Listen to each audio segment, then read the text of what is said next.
mayor na pumasok sa lugar namin po. First time po. 25 years na po kami. Kailan daw ba kayo demolish? Sabi daw po, June daw po. June, panalo na tayo nun.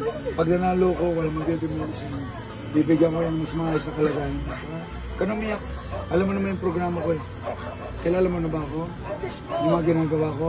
Po, subaybayan po namin kahit bawal kang pumasok. Pinagbawal ka sa lugar namin.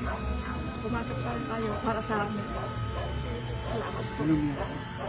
Kasi ito ang kalagayan ko. Pag pumupunta ako sa mga barangay, pag hindi ko kakampi yung mga chairman, pag nagpapadala ako ng tulong, hinaharang. Pero hindi ako nagpapapigil.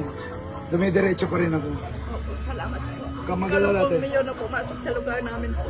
First time po. 25 years na po kami. 25 years ka na rito. Opo. Walang pumasok dito. Wala, ikaw lang po. Salamat po. Ako rin ang unang tutulong sa inyo rito. Ha? Tatandaan mo sinabi ko ha. Wala pang 2 linggo unahin ko.